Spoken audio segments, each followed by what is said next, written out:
Episode 51 of the Elevate Your Running podcast. Thank you for joining us this week. My name is Austin Myers. I am your co-host. My partner is Sarah Manderscheid. Sarah, how are you this week? Hey, Austin, Happy New Year. How's it going? Doing really well. The energy is good. We have an awesome podcast episode and year of podcasting ahead of us. So I know that we're both excited about that. One thing that we want to not change moving into the new year is our elevated moments. It's the way that we start every single episode. It's a way to celebrate some aspect of our lives that went well or is currently going well. And we believe that those elevated moments provide us with energy. So we hope that you reflect on your elevated moments as we share ours. Sarah, what is your elevated moment of the week? Yeah. Well, one, I'm doing great. I didn't answer that question in the beginning, but doing well. It's race week for the Elevate team and for their coach. I'm racing too. It's really exciting. We're heading down to Houston, and it should be a really great weekend of connection, running, racing, all the things. So I'm just really, really proud of the athletes who are racing this weekend. So many great, strong, consistent training cycles. I think there's about 15 athletes total, so it should be a really great party, and also a celebration of running because it's what I define race morning as a celebration of all the hard work that you got to put in during training. And I'm also just really excited what I get to create in the half marathon distance this year. I had a short but effective training cycle. I think I trained for about 8 weeks, and I'm training at altitude and I'm hitting goal pace at altitude, which feels really great. So as long as the Houston humidity can just stay at bay, it should be a strong morning and a breakthrough race for me. But ultimately, I'm falling back on my performance standards as an athlete, and running strong, running happy, and not giving up during the 13.1. And if I can do that, I'm winning. So with Yeah. that, yeah, it should be a great weekend. Austin, what about you? What is your elevated moment of the week? Yeah, both of us this week will be on the topic of running. And I'm really happy you mentioned performance standards. It's something that we've discussed and maybe not put a name to in like the majority of our episodes as a podcast. And then having on Dr. Justin Ross and kind of getting that name attached to it has really helped us to, make it an important topic of conversation, performance standards, the way that you kind of look at your performance beyond simply the outcome, something we'll get into later in this episode. But on the topic of running and my elevated moment, I am currently a little over 3 weeks. I think I'm really bad with time, but getting closer and closer to my first 100-mile ultra marathon. It is on February 4th in Huntsville, Texas, the Rocky Raccoon 100. And the elevated moment of this is just the recent training and the fact that I went into this prep not wanting to follow a structured plan or try to find someone to help walk me through it. I went into this prep wanting to do it for myself and really think about what's going well, what do I need to do, and kind of problem solving for myself throughout the process. A lot of things I feel like have fallen into place really well for me. And I think that's the elevated moment of this is just kind of seeing my growth as a runner, but also seeing the moments that I've made adjustments for myself. It has worked out. So that's empowered me as well. But it's been a successful training cycle, getting closer and closer to the race day. We'll discuss it more as we near and as I have the opportunity to recap the race. But it's been a really fun experience so far. And now it's just kind of shifting gears and thinking about race day strategy here pretty soon. Woo, so exciting. And taper is always a love. It's like a bittersweet moment, at least for some athletes. Some athletes really lean into that taper. Some athletes really don't want to taper. I'm excited for you because you've put in a lot of hard work. And I think there's something so beautiful around, like, you went into this not really knowing what was going to happen, right? You didn't technically have a plan. You're not working with someone. You went into this and you're like, we're just going to see how this goes. And you kind of gave over the control aspect of just letting things happen and Yeah. seeing how things evolved and developed. And, you're in incredible shape. It's really fun to see you in peak week. And I'm really excited to see what happens on February 4th. Yeah. Yeah. Thank you for saying that. And really well said on that. Yeah, it was, just embracing the fact that this is something that scared me and still does scare me, even though I do feel very prepared for it. And just trusting that like I'm gonna figure it out. And honestly, like the experience that I've had, I would recommend that people tackle something like that at some point in their lives, maybe even this year, to just say like, I know I'm not prepared, or maybe I don't know the roadmap to get to this goal, but I'm going to let myself figure it out. It's a very empowering thing to do for yourself. Yeah, absolutely. It can build a lot of momentum too into other areas of your life. It can kind of fill your cup maybe in ways that you didn't know they needed to be filled. And that's really cool too. And it's just so exciting. Yeah, absolutely. Well, we have a great episode on tap today. We're going to talk about burnout. Now, Sarah and I had a good laugh before we started recording this episode because I said, burnout's a very weird topic to discuss in the second week of the new year because we don't really think about burnout at this point of the year. We're excited about our goals, we're ready to get into it, and we're probably taking a lot of action towards those goals. However, burnout, or at least the feelings that we associate with burnout, are real, and they will probably be felt by you at some point throughout this new year as you pursue a goal, or as you just go about your daily life and stress builds up a little bit in all of the areas that you're responsible for in your life, from running to family to work to just trying to find some free time for yourself. Those feelings, when we can't like fulfill everything that we want to do and be, that I feel like is when burnout can come into play. So we're going to talk about burnout in a few different ways today. First and foremost, we'll lead with the idea that, are you burnt out, or are you just fatigued, and are you just stressed? And can we address that issue as opposed to thinking about burnout as a whole? From there, we'll discuss ways to identify if you are burnt out. Like, okay, maybe this is worse than just a day or a week's worth of fatigue. So how can we identify and then potentially put a name to burnout?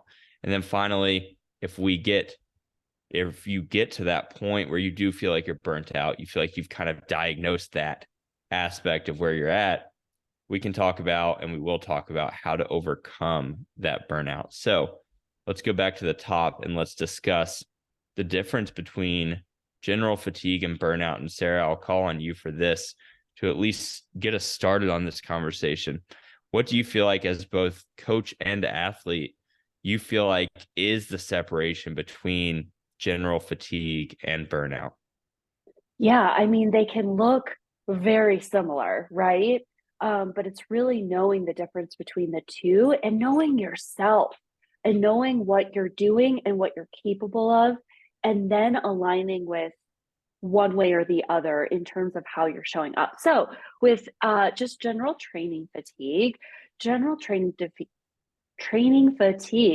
really just depends on how hard you're pushing yourself, right? And your goals. So this could mean in a general training cycle, for any training cycle, or just for any athlete. You could be in base phase too, but generally I see this more common in, a heavier part of a training cycle. So it could be the training block before peak, or it could be during the peak training block where you have the fatigued legs. Oh my gosh, we have to have fatigued legs as runners, right? If we don't have fatigued legs during training, we're not doing the training right, because ultimately, whether you're running a 5K to the marathon, or in Austin's case, the ultra marathon, you need to have an experience of fatigued legs in training to understand one, what it's going to feel like, and two, to have the benefits of the taper later on into the training cycle. So fatigued legs are something I think we're all familiar with. We have that fatigued mind. How many times do we wake up and maybe you're a morning runner, evening runner, lunchtime runner, wherever you fall, it's like, I just don't want to put the running shoes on and get out the door. I just want to sleep for a little bit longer, or I want to spend time with my family. I think one that's very, very common, if you find that you fall into this, or maybe it's really tough to flow through a workout and your mind's just not in it, know that you're not alone. And every single person has days like this. I fall into this as well. I think there was a run, it might have been the second day of the new year where I didn't want to go for my 8 mile run. I had to and got to run on a treadmill and I just was not feeling it. And it took me all morning to get out the door, but nevertheless, I did it.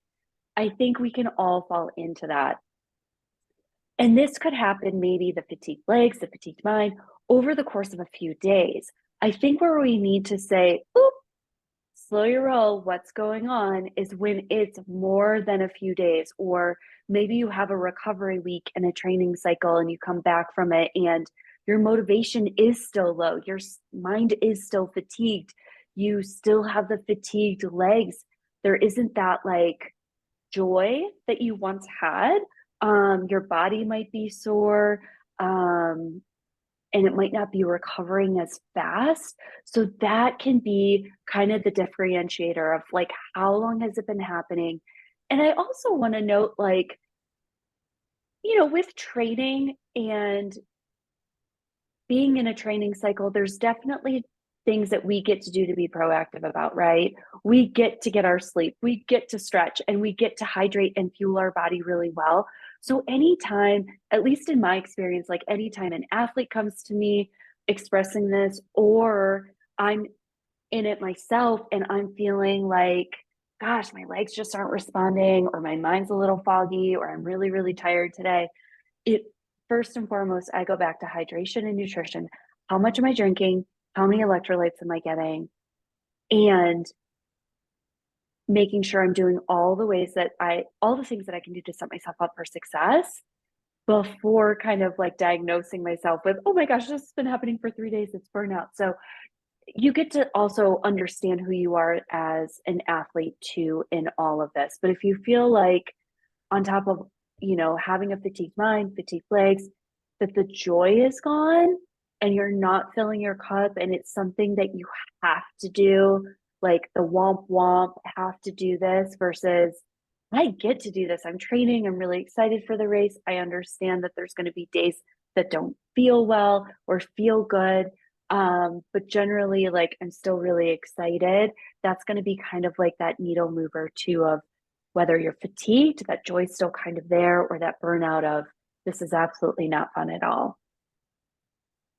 And I think it's really important to also consider, what burnout kind of looks like if we were to paint the picture of it, and, how it happens. It's really that, if you imagine a scale balancing on two ends, and one end you have stress and one end you have rest. And it's like, if you are always pushing down the end of stress in all areas of your lives, which is really easy to do in a fast moving world where we have goals that we want to achieve and we want to show up for every person in our lives, and we feel like they're holding us to a specific standard on top of the standard we already hold on ourselves, we're constantly pushing down the end of the scale that represents stress. And when you do that, then we can kind of shift the picture to a car. It's like, well, if you never fill up your car with fuel being rest and rejuvenation, both physical and psychological, then you're going to run out of gas. And that's really what we're talking about when we discuss burnout, is you're out of gas. And the only way to alleviate that issue is to then lean towards the end of the scale that is rest and recovery, both, again, physical and psychological. So just understanding that, there are signs leading into this that are there. Now, it's important to understand that not every sign of burnout means that you are immediately burnt out. You don't necessarily have to jump all the way to one end of the spectrum to say that you are now burnt out because of that. So, when we're discussing burnout, we are not discussing being bored or the day-to-day activities that you do being mundane. We're not discussing the fact that maybe you're tired today and you just don't feel like doing it. Those are normal feelings. You don't have to feel bad Yeah. for those things. But it's really important to understand that if you have a goal and you're working toward it, I like to address like that week one, day one feeling, which doesn't have to be week one, day one, but really just that feeling of like, this is my goal. I'm excited to work toward it. I'm willing to do whatever I need to do to sacrifice for that goal. That's that feeling that goes away. It's not there the majority of the time, but it's really easy to fool ourselves into believing that if we're not motivated is such a big word in fitness and physical endeavors, where it's like, well, I'm not motivated today, so what do? You rely on your discipline, and discipline is Mhm. doing something that you don't want to do. It's doing the seemingly mundane or boring thing, which maybe for this example is like heading out on an easy run. If there's a few days over the course of a week or 2 weeks where you just don't want to go out and do your run, that might just be a reality of pursuing a goal, where you have to do the thing that you don't want to do if the goal is big enough to be willing to sacrifice. Now, burnout being different, like Sarah, you outlined burnout very well. It's really a compounding feeling of mental and physical fatigue. And it's more than simply not wanting to do something. So being able to identify that difference is really crucial, and not jumping to the conclusion of being burnt out. Because then really what is the resolution there? Like, okay, you've identified that you're burnt out, but if you're always identifying that you're burnt out, what are you telling yourself when you set a new goal? You're probably telling yourself, well, at some point along this process, I'm going to drop off of the goal because I get burnt out. So don't identify as the person who gets burnt out. Identify as the person who, as we'll kind of provide some practical aspects of this here shortly, who finds the solution and overcomes the challenges that you face. Yeah, absolutely. Like, you don't want to develop patterns that put you in this position, right? So it's doing everything that you can do to be successful to not get to that point. And it might be adjusting the goal, it might be slowing your roll in training, it might be taking extra rest days. I think one of the biggest things I want to see as a coach is like athletes advocating for themselves on what they need and what they want. Because as a coach, I'm looking at the end goal, right? We talked about X goal. I'm going to give you the best plan to get you there. I'm going to lift you high. I'm also going to hold you accountable to that plan. But I also need to know if it's not working and if it doesn't align and if things have shifted. And, Austin, you were a great example over the summer of like leading into New York. You had this amazing goal, and hey, life happened. And you, instead of trying to push through it, which I think we both know now looking back probably would not have been good. Like, you decided to shift your goal and do something different and still create a lot of magic during that training cycle, a lot of magic in New York City during the race, and a lot of magic now as you head into 100-mile ultra and you set yourself up for success.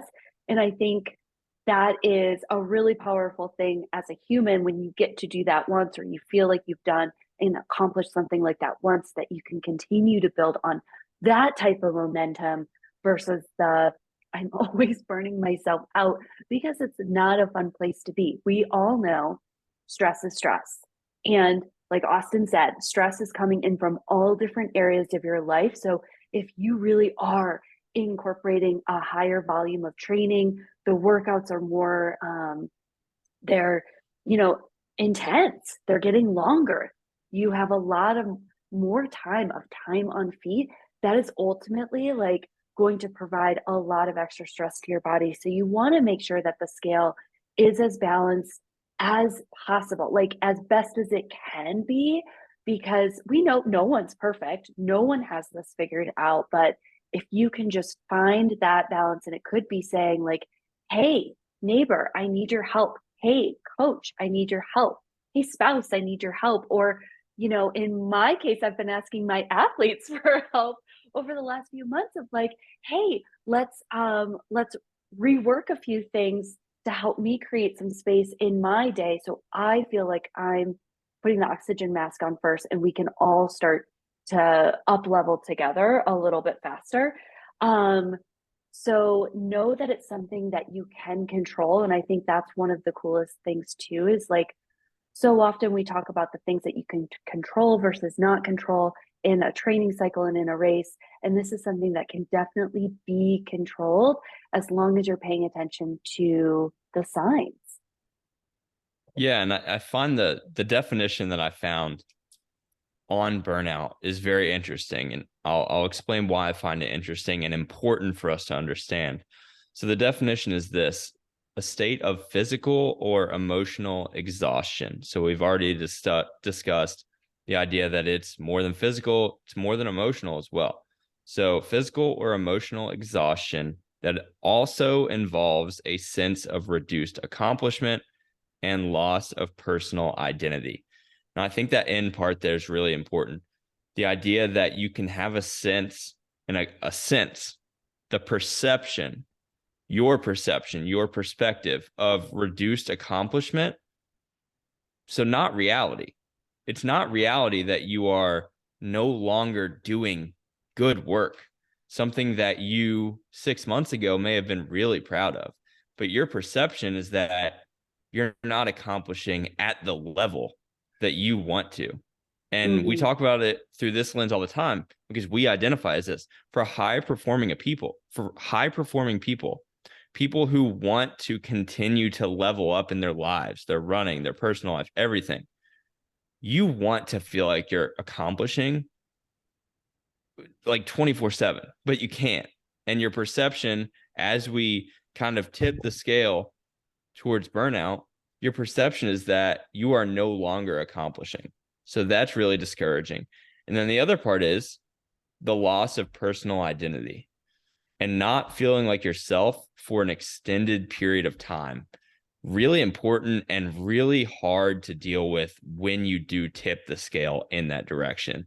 And that is, a part of burnout that's hard to get out of.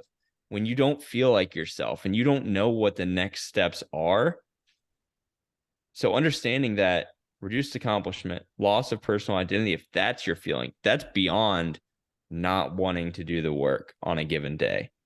That's deeper and more psychological, but it does also stem from the stress created from physical training.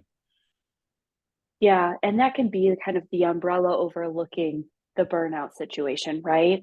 And I know when you have that sense of like, or when you feel disconnected from yourself, that's a really scary thing. And if you're Mhm. aware of it, it's a very um it the path is unknown and that can feel really worrisome.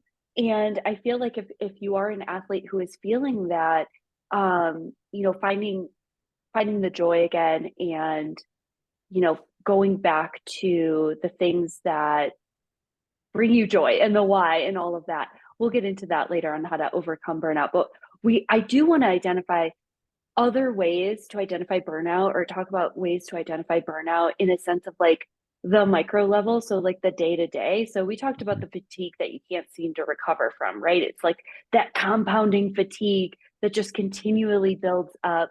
But also know that that fatigue, whether it's in the legs or in the mind, doing the best that you can do to also combat that, because in training, that is a piece to training. So you get to also recover really hard, and that could be foam rolling. The Normatec boots, they have a travel version that I have that's great. It's like maybe 1/8 of the cost, and they're great. They just fit right on your calves and they're super awesome. So if it's something that you're leaning into and you can't necessarily afford the boots, the travel version are great. But like Epsom salt baths are great, making sure that you are sleeping, you're hydrating. 100 ounces of water is kind of my general guideline for everyone. But if you live at altitude and if you live in really humid areas of the country, you might want to bump that up to like 115 and make sure that you're including electrolytes. That's going to be a huge component to it. And also making sure that you are eating well and making sure that a lot of your calories and your nutrition are really bookending your workouts and your long runs. And then when you're going out for those easy runs, that can have a little bit more of a relaxed approach. But that is one of the biggest things that can kind of help that fatigue. But if you have that overarching compounding fatigue, you'll know that you're trending towards that burnout phase. You'll also have that inability to hit paces or complete your workouts. Now, I think it's very common in training, rule of thirds, right? You're not always going to hit paces, but what you want to do is making sure that you are completing the workouts. And sometimes you have to adjust. And that's one of the great things, one of the best things that I love about one, being able to coach some of my athletes in person, but then also getting coached in person is 2 weeks ago, I had a cold and I had a really hard workout. What did I have? I had a 5K at 5K pace. It was like a 5K time trial and I couldn't breathe. So I couldn't do the workout and we were able to shift into something that did work out. But if you're finding that you're consistently not able to hit the paces and consistently not able to complete the workouts because of fatigue, then that's going to also be, a burnout flag that's waving pretty high and pretty strong. You're also going to have the inability to maintain paces that you've previously hit in other training cycles. But also know that if you're coming back from racing, you get to give yourself grace from that. Not every day is going to be linear in training either. And I think we all know that. Some days we feel great. Yesterday, I had a great run. I was running super strong, easy, smooth. And today I'm like, whoo, my legs feel like bricks. And that's part of it. But if you start to have that compounding inability to maintain paces, you've kind of hurt or hit that burnout wall again. And I think that an important point to make based off of the conversation you were just having there, Sarah, is that, and this is against like common knowledge, but I believe that the more experience you have, so the more time that you've been doing something, the less likely you are to reach a state of burnout. And I'm going to explain that because you may think, well, the longer you're doing something, you're going to get burnt out at some point. However, this is kind of building off of our conversation with Nell Rojas in our last episode, and just hearing the way that she kind of discussed the mental side of approaching her training. And we really got into like, you're running high volume weeks in a marathon prep. You're also strength training. You're also a run coach. How do you avoid like those feelings of too much stress and burnout? And I think that it all stems from having realistic expectations with what you are doing and what you're pursuing. So the longer and more experienced that you are in a specific area, the more you're able to clarify those expectations. You're able to understand what stems from the work that you're going to be doing. And when we have those realistic expectations, we can properly prepare to combat them. And we can take the steps that are necessary to be able to combat the stress that's going to build. And when we combat it appropriately, that doesn't mean that we don't feel the stress, but we work against it and we work with it, honestly. Like we talked about, you have to be stressed. You at least have to stress the body. You have to stress the mind in order to make it grow. So stress is going to be there. It needs to be there. So work with it. Work with it by being able to identify those patterns, pattern recognition of what it feels like and what it looks like in your life when the stress builds, and then work with it by having those realistic expectations and being properly prepared to combat it. And when you can do that, you can work with the stress and ultimately fulfill that growth equation that we've talked about. Yeah, absolutely. And some other ways to identify burnout too, just really quickly, there's insomnia, foggy brain, lack of motivation or desire to run multiple days in a row.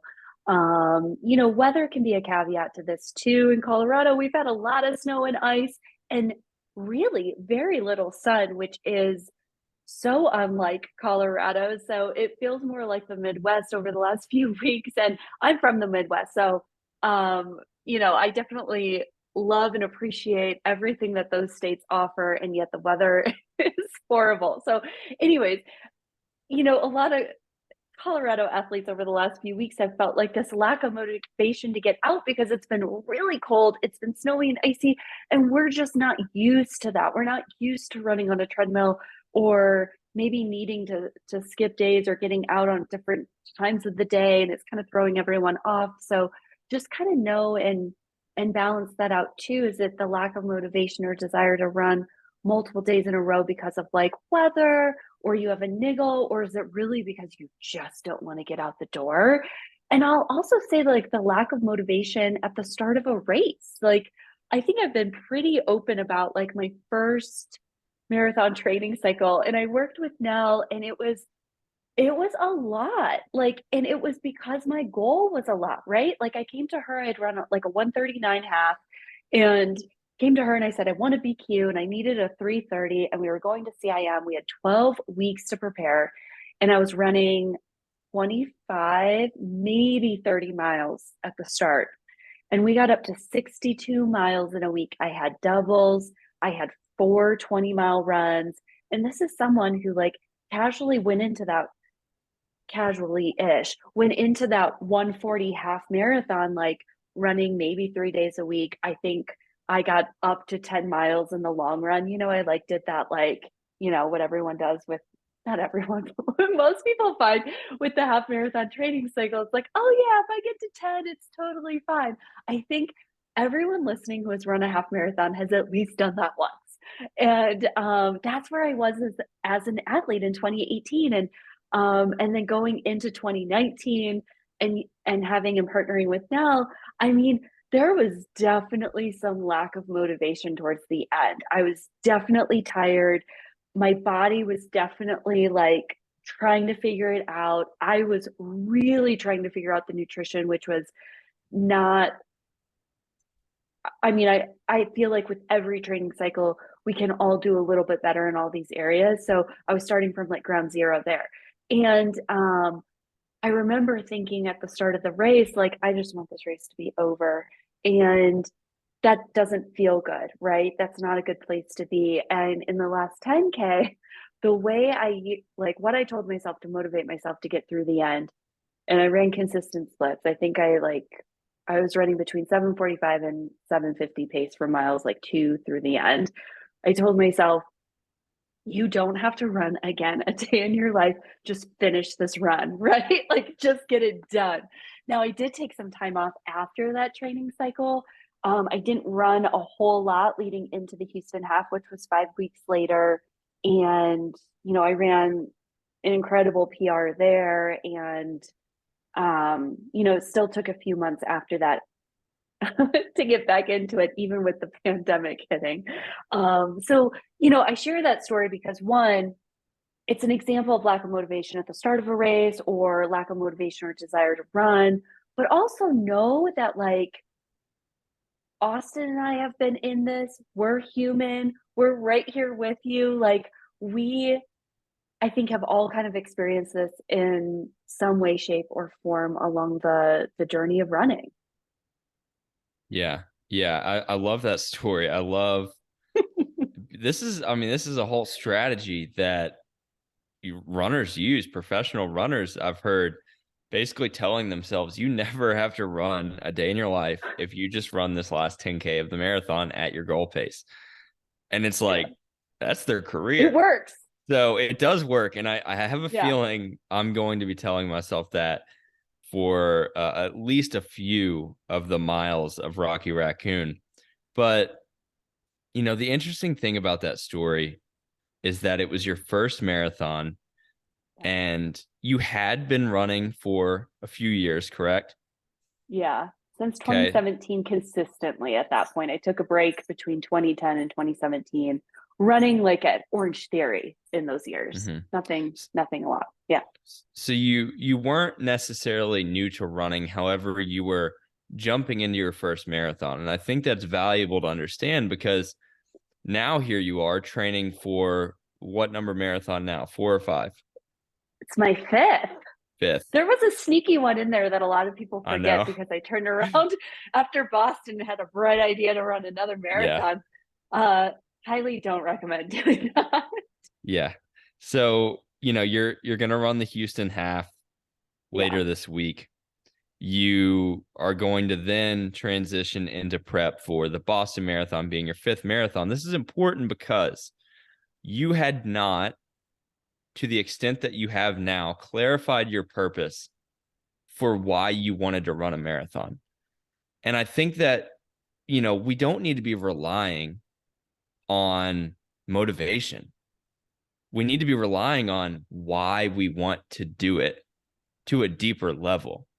Like, what is the purpose? What is the why? We've talked about this many times in the first year of our podcast, because that is what's going to pull you through those tough moments. That's what's going to fuel the work necessary to do the little things and take pride in the little things.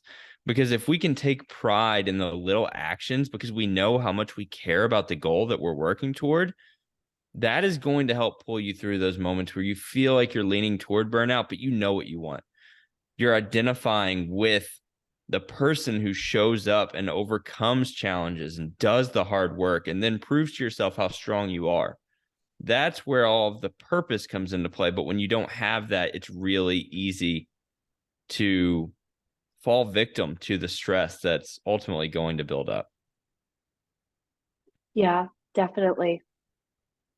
So let's discuss, now that we've kind of addressed what burnout is, how to identify it. Let's say that an athlete is there and they're like, okay, I think I'm in a position that I can't necessarily dig myself out of with the same tactics that I've been using to get myself to this point. You're not going to just work through it. I need to find some new strategies to implement. How can we overcome burnout and the physical and mental stress that has kind of gotten to a boiling point? And now we need to get ourselves out so that we continue, because we still love running. And I think that's the important thing. Just because you're burnt out does not mean that you don't love the thing that you got burnt out on. Mm-hmm. You still do. You just have to reignite that fire, right? So let's talk about the physical first. Sarah, I'm going to let you take the lead on the physical of how can we overcome it from a physical approach, and then we can kind of carry that into the psychological approach of burnout as well. Yeah, I mean, good news is that you can overcome it. And I think that's really important to understand is that you're not going to feel like this forever.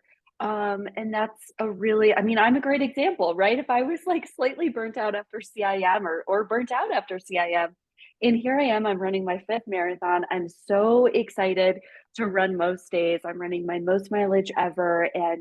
Um, and it's also like to point out that I think something that's important to note is like if you are going through a first training cycle of a new distance to you, and that can be for any distance, that a lot of times your body is going through something that you're never really going to go through again because it's adapting to the training that you've never had before. So you're starting at this whole new foundation when you go into a second training cycle.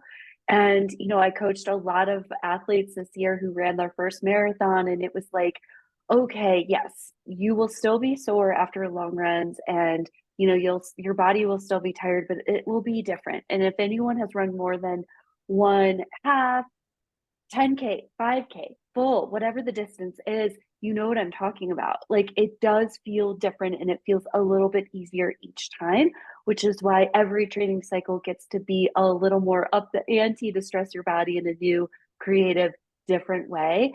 But if you find yourself in this burnout stage and you still want to run, maybe you're in the middle of a training cycle, or maybe it's because, you do find you do want to get out the door and have that movement, you can reduce the number of days that you're running. You can totally take out all workouts. You can reduce the long run down. I mean, 6 to 8, 10 miles is great. Or maybe take the long run out altogether. You can all you can take all of your running down to easy running and just go out for jogs on whatever day you want. Sometimes it's the the schedule that upsets athletes. Like I have this structured schedule, which, most athletes are type A. So like type A athletes love a schedule, but some athletes find it overwhelming or overbearing at times. And I can totally see that.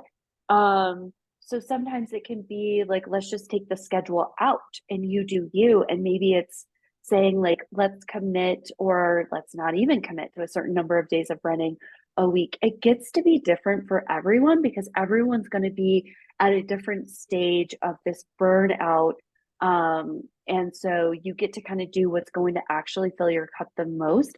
And, everyone's going to be different. So you also get to remind yourself of the running why, like the North Star. Why are you getting out the door?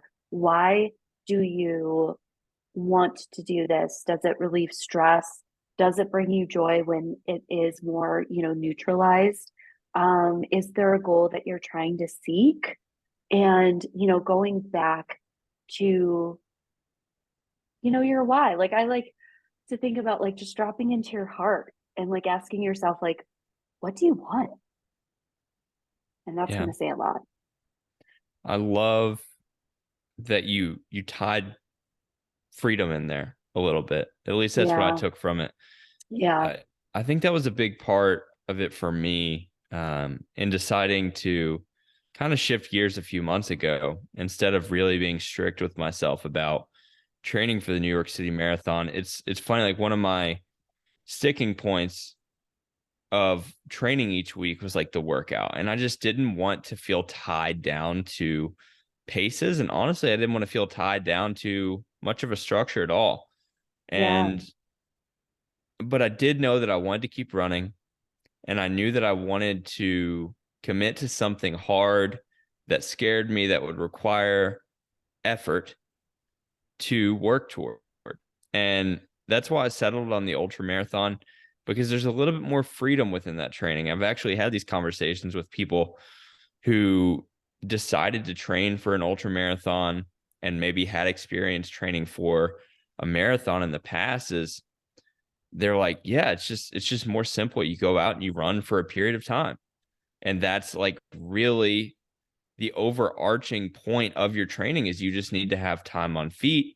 You're certainly like, I've had specific days in this training cycle where I'm like, I need to run minimum this far because I need to get my body to adapt.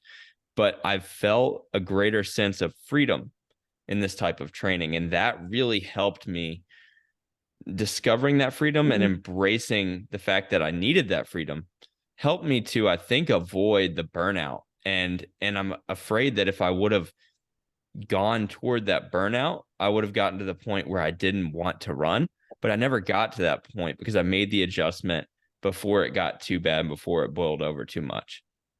Absolutely. And such a big believer in when athletes race that we get to take rest days. And I get a lot of pushback from athletes on this. And if you're running a marathon, like, congratulations, you just earned yourself a full week off. That's right, a full week off. I don't want any running because ultimately, if you have like a hefty racing cycle, if you're running a lot of halves and if you're running 2 or 3 fulls in a year, 3 marathons in 12 months can happen if you're if you're Elevate athlete Denise, she ran 4 last year, but that's a whole nother story. But like, 3 you can realistically do if you run a fall, spring, and then another fall. But you really wanted to have that full week off. And then something that my coach Nell has been doing with her athletes, and it's something I've adapted into my practice is let's take the next week. So this is the second week after a big race, and it gets to be unstructured. So there's going to be a few days of running. You get to decide if it happens on that day or if you shift it around, or maybe you don't want to do it at all. That's fine. I don't care, because at that point your body is well on its way to recovery. I'm more concerned about the mind at that point, and like having some downtime to be able to do other things before you get into another training block. Like I'm guilty of like going from like one race to the next, right? Like I have Houston this weekend, January 15th. I get a week, and then I have 12 weeks of Boston training, and according to Nell, that's all I'll need, which means it's going to be hard. And like that's something that you need to have that downtime for, particularly mentally in that second week. So if you are going into another training cycle quickly, that your mind has time to relax, it has time to focus on other things before you get back into running and having a schedule. And particularly, Austin, like you mentioned, those workouts, those weekday workouts, ooh, they can be so hard to wrap your mind around if you're running on empty. Let yourself be a little hungry out there. And what I Yeah. mean by that is like put yourself in a position where you want it. And an example of that is kind of the way that I've structured my training the past 2 weeks. I've gotten myself on the treadmill a little bit, and I'm doing that to kind of take some load off my legs, but still hit the mileage that I want to hit. So on those days when I run on the treadmill, and I'm not the type of person who hates the treadmill. Honestly, I kind of like it for a specific purpose. But I find that, let's say that I run outside, like my daily run is outside. I really enjoy running the same route every day, same time. I love that the lighting's the same. Like I love that structure. So when I get on the treadmill, I may have a good run on the treadmill that day. I may enjoy being on the treadmill and listening to a podcast or something like that. However, when I get outside the next day, or even the night before I go back to my normal running route, I want it a little bit more. Like Mm-hmm. I took the thing that I love away and I made myself want it. And Mm-hmm. to me, that's like combating the burnout, because you discover your love for that thing when you don't have it. And I think it's really important to have, because we always give ourselves what we love until we burn out. Yeah, absolutely. Okay, we are totally aligned on this. So, like, most days I love the treadmill too. Well, I'm not sorry, everyone, but this is true, because it is really nice to just like lock in a pace, and you can like work on mental strategy for sure, but you can like just kind of like let your mind relax. When I'm running outside, I'm constantly watching for cars, Hmm. bikes, people, definitely other runners, and making sure I'm not falling. And Yep. it absolutely creates this like disruption in your training in a good way, of like you want to get outside. Like yesterday I got to run outside by myself for the first time in like over a week, and I was just so excited. I had my Hmm. path picked out because it has been icy here, so I had a path that wasn't as icy, and I was just really really excited to do it. And I think that's important to note, like for CIM training for me in 2019, and I see this with athletes a lot, and I get we are all very busy, and I was working full time in 2019 in an office. Not that I don't work full time now, but in an office where I, had a commute. I had to be in the office at a certain time every day. I was a girls on the run coach. And I had a lot of obligations kind of outside of that, along with marathon training for my first marathon build. And I would run the exact same route every single day. Why? Because it was easy, because I didn't have to think about it, and I was so busy in my life. It was like I would tell myself when the alarm went off at 4:30, like just roll out of bed, put your shoes on, and just start running. And Hmm. I think when you have that routine, although it can be so great in so many different ways, a lot of times it can be detrimental, because you're just doing the exact same thing over and over and over again. Yeah. I've I've had a lot of moments in the past 12 to 18 months where I'll go through a period of time, and it's almost like every third month or so I'm like man, like what just happened? Like time flies when you have your head down and you're working. And I don't regret those moments of working hard, but I think it's important to look up and understand what you truly love and where your priorities truly lie. Yeah. Maybe we're getting a little bit off topic, but I do think it's important. I think it's really important to look within when you talk about burnout, because that's where it starts. Like that's where it's simmering, and you just don't feel it until something physical happens. At least that's my experience with it.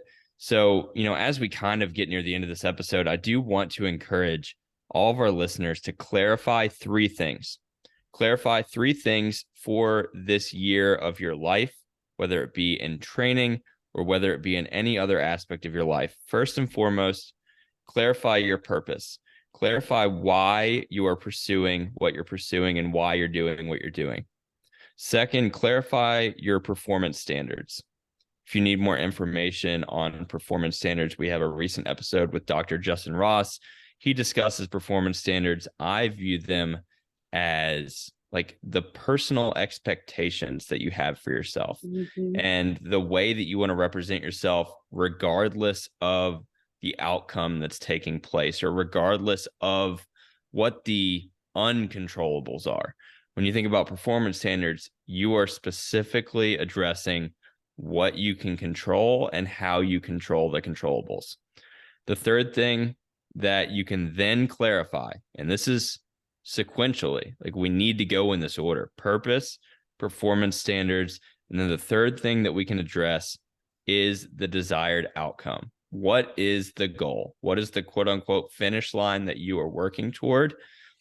And when you can clarify those three things, it allows you to have greater vision and purpose toward the actions that you're taking every day.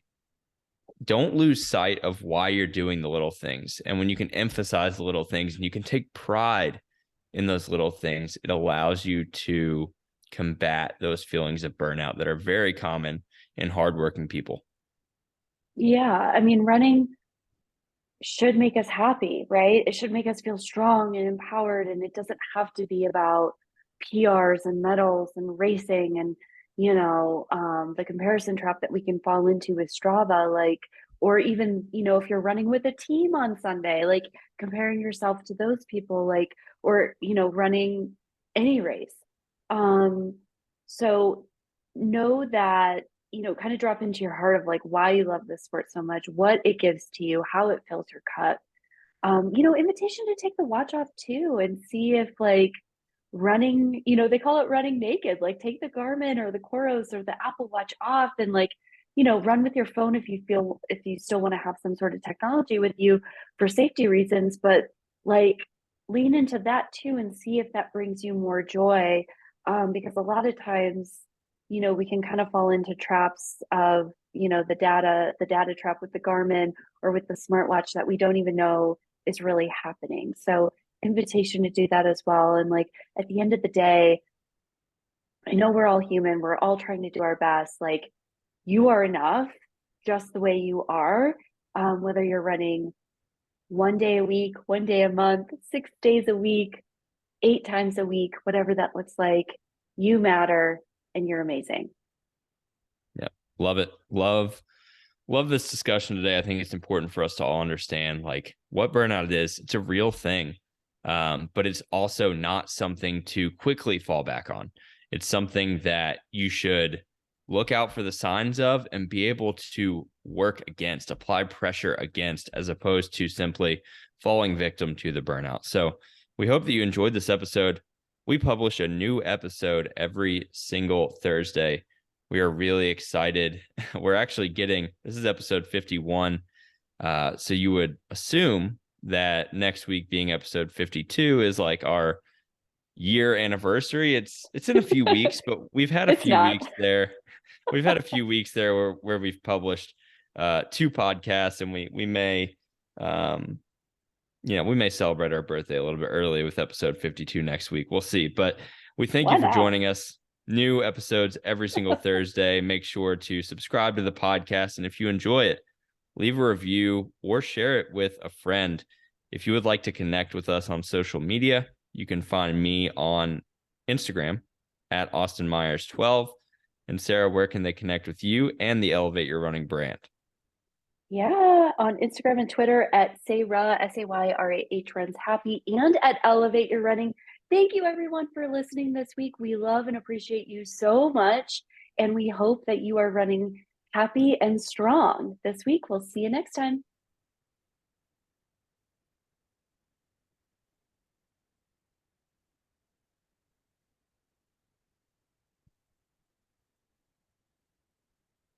It's okay. I'll cut it. It's cool. Okay. Oh, Just wait. make Okay. sure.